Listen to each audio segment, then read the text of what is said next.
गाजियाबाद की एक ऐसी सीट जिसको हॉट सीट के नाम से जाना जाता है। इस वक्त हमारे साथ एक ऐसे संघर्षशील नेता मौजूद हैं जो लगातार जनता की सेवा में लगे रहते हैं। बात करेंगे 1993 से राजनीति के अस्तित्व को समझते हुए आज धीरे धीरे राजनीति को समझना शुरू किया और आज देखा जाए तो गाजियाबाद की विधानसभा सीट 56 से चुनाव लड़ रहे हैं आज़ाद समाज पार्टी से। हमारे साथ इस वक्त मौजूद है सत्यपाल चौधरी जी और आज़ाद समाज पार्टी से ये जो है उम्मीदवार हैं। इनसे हम जानेंगे और बात करेंगे। सबसे पहले आपका स्वागत है हमारे इस शो में। और हम बात करेंगे आपसे कि सबसे पहले शुरुआत होती है कि आखिर गाजियाबाद की जो विधानसभा सीट है 56 शहरी सीट है और लगभग 4.5 लाख वोट का जो ये वोट बैंक यहाँ माना जाता है, जिसको लेकर के आप चुनाव लड़ रहे हैं, तो आपको आज़ाद समाज पार्टी ने क्यों चुना? सबसे पहले छोटा सा सवाल ये। पिछले 5 साल से भाई चंद्रशेखर आज़ाद जी के साथ हूँ और राजस्थान का प्रभारी हूँ। वहाँ राजस्थान में भी मेरे नेतृत्व में चुनाव हुए 2023 में असेंबली के।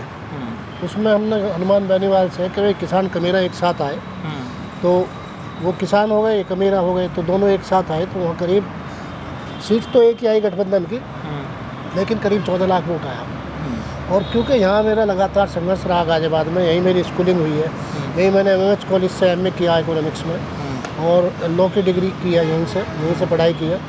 तो यहाँ जो लोगों से रब्ता रहा, यहाँ की जो शिक्षा का बाजारीकरण है उस पर मेरा संघर्ष रहा। पैठ बाज़ार का जो उनको उजाड़ने की जब कोशिश हुई तब हम लोगों ने यहाँ आंदोलन किया और बहुत सारे आंदोलन। यहाँ पे सामने ये चरण सिंह कॉलोनी है, इसको एक बार बुलडोजर से तोड़ने के लिए आया GDA, कई बार ये तोड़ी गई।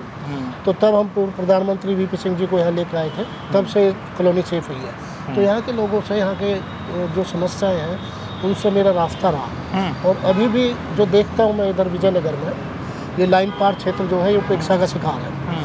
भाई एक तरफ वहाँ आप जाओगे राजनगर कवि नगर में, वहाँ सेंट्रल पार्क है, सड़क है, नाली, खड़ंजे, स्कूल, अस्पताल, सारी सहूलियत है। दूसरी तरफ आप इधर आओगे तो ना नाली है, ना सड़क है, ना खड़ंजा, ना सरकारी स्कूल है, ना अस्पताल है। और मतलब बदहाल ज़िंदगी है लोगों की। 35 साल हो गए नगर निगम बने हुए और भारतीय जनता पार्टी मुसलसल 35 साल से काबिज है, लेकिन पानी की निकासी की व्यवस्था नहीं कर पाई। और यहाँ पे सारे MLA बीजेपी के हैं, MP बीजेपी का, लोक राज्यसभा बीजेपी, MLC बीजेपी, जिला पंचायत का बीजेपी, ज़्यादातर पार्षद उनके हैं और मेयर उनकी है, लेकिन उसके बावजूद पानी निकासी की व्यवस्था ना होना और हज़ारों करोड़ का बजट है नगर निगम में। इस आवाज़ को उठाएगा कौन? ये सोच के भाई चंद्रशेखर आज़ाद जी ने और पार्टी ने मेरे ऊपर भरोसा किया। मैं उनका धन्यवाद करता हूँ।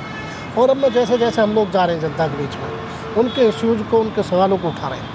यहाँ पे करीब 25,000 एडमिशन होने थे राइट टू एजुकेशन में, सारे पब्लिक स्कूल्स में, चाहे कोई कितना बड़ा ब्रांडेड स्कूल है, लेकिन वो 6,000 में निपटा दिया। और 6,000 में भी 3,000 एडमिशन हुए हैं। उनमें भी हमको गाजियाबाद पेरेंट एसोसिएशन का मैं पैटर्न हूँ, उस पर भी हमें स्कूलों के सामने धरना देना पड़ा। रात भर 6 दिन, 6 रातें, 15 दिन, 15 रातें, तब जाकर 3,000 एडमिशन हुए। तो ये जो शिक्षा का सवाल है, इतनी महंगी हो गई है, इसको हम आम जनता के बीच में ले जा रहे हैं कि एक गरीब और मिडिल क्लास का आदमी, उसकी जो सारी कमाई है वो स्कूल वाले लूट लेते हैं। तो हम उनसे सवाल कर रहे हैं कि भाई आप इस शिक्षा को वंचित करने की, शिक्षा से वंचित करने की ये साजिश हो रही है। मैं उस लड़ाई को लड़ रहा हूँ। मैं इस गाजियाबाद के पेरेंट्स की, गाजियाबाद के लोगों के जो छोटे छोटे बच्चे हैं, मासूम बच्चे हैं, हर माँ बाप की इच्छा होती है कि उसका बच्चा बड़ा होए, वो मेरे से भी अच्छा हीरो की तरह देखता है, उसको मेरे से भी अच्छा मेरा नाम कमाए और बड़ी से बड़े ओहदे पर जाए, चाहे किसी भी क्षेत्र में। लेकिन जब शिक्षा ही नहीं मिलेगी तो कहाँ पहुँचेगा? तो मैं उस लड़ाई को लड़ रहा हूँ कि आप जो पेरेंट्स के साथ के आप जो आपके सपने अपने बच्चों को लेके, उन सपनों में मेरा संघर्ष है और मैं उसमें आपके सपनों को साकार करने में मैं अपनी भूमिका निभाऊंगा। अच्छा, देखा जाए गाजियाबाद सीट पर जो है आप किससे अपना जो है कंप्यूटर मान रहे हैं, किसको कंप्यूटर मान रहे हैं, किस पार्टी को कंप्यूटर का प्रत्याशी को मान रहे हैं? दूसरा देखा यह जाए कि जो अब तक के प्रत्याशी रहे हैं उनमें क्या कमियाँ रही?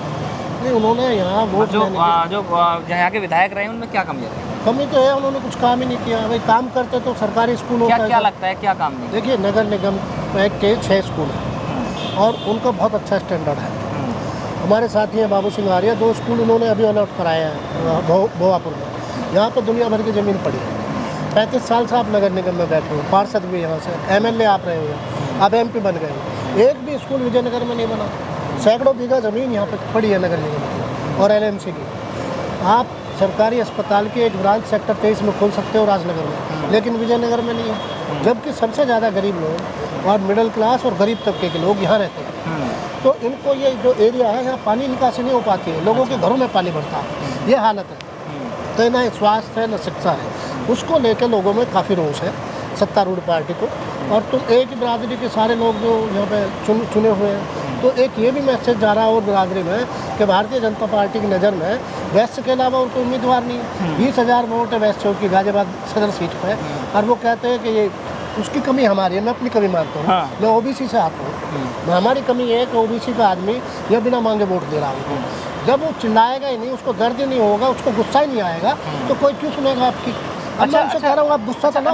मेरा एक सवाल है यहाँ पर कि जैसे शहरी सीट को जो है यहाँ पर कहा जाता है कि ये भाजपा की सीट है, लेकिन क्या कमी रही है भाजपा की सीट कहलाए जाने पर कि या कोई कॉम्पिटिटर नहीं रहा इनके सामने, या फिर कहा जाए कि अगर आपको वोट मिल सकता है, आप अगर जीत सकते हैं तो किस कारण आप जीत सकते हैं, कहाँ का वोट आपको मिल सकता है और किस तरह उस वोट को आप बटोरने का काम करेंगे। अफसर भाई गाजियाबाद की राजनीति तिजोरी में कैद हो गई है। हाँ। वहाँ जितने भी नेता हैं सारे उद्योगपति हैं, बड़े बड़े उद्योगपति हैं, और गरीब की जनता के बीच का कोई आदमी नहीं है। नगर निगम कितना भ्रष्टाचार कर रहा, GDA कितना भ्रष्टाचार कर रहा, किसी के घर को आकर कभी भी तोड़ देते, फिर फोटो खिंचवाते कि हमने पीला पंजा चला दिया। अरे यार, किसी का घर उजाड़ के तुम ठा के लगा के फ़ोटो खिंचवा के कर रहे हो। GDA का मतलब जो है प्रॉपर्टी डीलर नहीं है। सरकार का काम प्रॉपर्टी डीलिंग का नहीं है। सरकार का काम है नियम बनाना, नीतियाँ बनाना। लेकिन यहाँ ना नगर निगम के खिलाफ ना GDA के खिलाफ किसी नेता ने, लीडर ने आवाज़ ही नहीं उठाई है। तो गाजियाबाद जो लीडरलेस हो गया, नेतृत्व शून्य हो गया, तो यह नेतृत्व की जरूरत है। और जो तिजोरी में कैद हो गई है राजनीति, बड़े बड़े उद्योगपतियों ने अपनी तिजोरी में कैद कर ली है, और उन्हें ये लगता है, ये भ्रम हो गया उन्हें कि हम जिसको भी टिकट दे देंगे भारतीय जनता पार्टी के नाम पर वही जीत के आ जाएगा। मैं जनता के बीच एक लोगों से मिलकर, मतदाताओं से मिलकर, मैं उनसे ये कह रहा हूँ कि अपने बीच के आदमी को चुनो। और जो तिजोरी में कैद हुई है, जो बड़े बड़े व्यापारी यहाँ बन गए हैं, और जिनके ज़्यादातर जो स्कूल और अस्पताल चला रहे हैं, लूट मचा रहे हैं स्कूल और अस्पताल के नाम पर, ये सरकार के विषय हैं। स्कूल भी और अस्पताल भी, सरकार को ये सुविधा लागू करानी चाहिए। भारत के संविधान में ये प्रावधान है, लेकिन यहाँ तो बिजनेस बन गया है। तो हम उस राजनीति को जो उद्योगपतियों की तिजोरी में कैद हो गई है, वहाँ से मुक्त करा के आम आवाम के हाथ में सौंपना चाहते हैं। तो हमारे लिए ये कोई उपचुनाव नहीं है, खालिश हमारे लिए एक आंदोलन है और मिशन है, मेरे लिए भी और भाई चंद्रशेखर आज़ाद जी के लिए। तो उसी लिए, और उसका हमें रेस्पॉन्स मिल रहा है, जगह जगह हम जा रहे हैं। अब ये SC हो या मुस्लिम हो या पिछड़े वर्ग के लोग हो, यहाँ सब लोगों को या सामान्य लोग हों, उन सब लोगों को लग रहा है भाई शिक्षा सबके लिए ज़रूरी है। इवन मैं तो क्रॉसिंग जैसे पोस्ट इलाके में गया, क्रॉसिंग में मैंने कहा कि भाई ये शिक्षा की लड़ाई, आपकी सारी कमाई लूट के खा जाते हैं स्कूल वाले। उन्होंने भी कहा ये सही मुद्दा, हम इसी मुद्दे पर वोट देते हैं। तो ये शिक्षा बड़ा मुद्दा है, और लाइन पार क्षेत्र की उपेक्षा ये बहुत बड़ा मुद्दा है। हर बार उधर का आदमी चुन के जाता। मेरा ये गांव है, पड़ोस में गाँव है सिपियाना, 3 किलोमीटर यहाँ से। ये मेरा ऑफिस है विजयनगर में, यहीं पे मैं बैठूंगा, यहीं पर रहूँगा, तो लोग आसानी से मिल सकते हैं। उनके यहाँ वो बड़ी बड़ी कोठियों में रहते हैं, उधर राजनगर कविनगर में, और यहाँ से चुन के जाते हैं, और फिर यहाँ आकर उल्टे आकर देखते नहीं हैं। तो ये जो राजनीति है, इस राजनीति को हमारे चुने जाने के बाद यहाँ गाजियाबाद की राजनीति में परिवर्तन आएगा। लोगों को काम करना पड़ेगा, जो काम नहीं करेगा वो नेता हारेगा। अच्छा, क्षेत्र गाजियाबाद शहरी सीट की जनता को क्या संदेश देना चाहते हैं? हम यही संदेश देना चाहते हैं कि अपने मुद्दे समझो। आपके जो मुद्दे हैं, इवन आप जो छोटा व्यापारी है गाजियाबाद में, गोल मार्केट में है या और दूसरी जगह है रमतेराम रोड पर, उनके सबके किराए बढ़ा दिए नगर निगम में। कोई बोलने वाला नहीं अब, क्योंकि ये चुनाव आ गया, इस चुनाव की वजह से उसको डिले की, उसको जो मतलब रद्द नहीं किया, उसको पेंडिंग कर दिया, फिर बढ़ाएंगे। तो यहाँ ये ना छोटे व्यापारियों के हैं, ना ये आम जनता के हैं, ना पिछड़े वर्ग के हैं। लाइन पार क्षेत्र की तो दुर्गति इन्होंने की हुई है। जब इतना सारा होते हुए भी, नगर निगम का इतना सारा बजट होते हुए, GDA होते हुए, यहाँ भाई 6 स्कूल उधर है, जब नगर निगम के 2 स्कूल इधर क्यों नहीं खुल सकते? मेरी मांग है 2 स्कूल इधर खुलने चाहिए। मेरी मांग है सरकारी अस्पताल की ब्रांच इधर होनी चाहिए। और हमारी मांग है कि यहाँ भी उसी तरह की नाली, सड़क, खड़ंजे होने चाहिए, जिस तरह का सेंट्रल पार्क आपने राजनगर में बनाया। ये जो 2म दर्जे की ज़िंदगी जीने के लिए मजबूर किया गया, ये इसके लिए कोई ऊपर वाला जिम्मेदार नहीं है कि कोई खुदा, अल्लाह या कोई भाई गुरु या कोई भगवान इसके लिए जिम्मेदार है, या ना इनके नसीब में ही लिखा हुआ। ये इसके लिए जिम्मेदार है भारतीय जनता पार्टी और उसके चुने हुए नुमाइंदे। वो हमारी ये लड़ाई है, इस लड़ाई को हम जनता की लड़ाई बनाना चाहते हैं। जैसा कि आपने देखा कि गाज़ियाबाद की शहरी सीट पर उपचुनाव को लेकर के घमासान जारी है, तो वहीं आज़ाद समाज पार्टी के जो उम्मीदवार हैं सत्यपाल चौधरी, उन्होंने भी अपना दमखम के साथ जो पर्चा भर रहे हैं उसको लेकर के अब देखना ये होगा कि आने वाली जो तारीख होगी उसमें क्या होता है। बने रहिए मेरे साथ, मैं चौधरी अफसर हमारे सहयोगियों के साथ, एशियन न्यूज़ गाज़ियाबाद।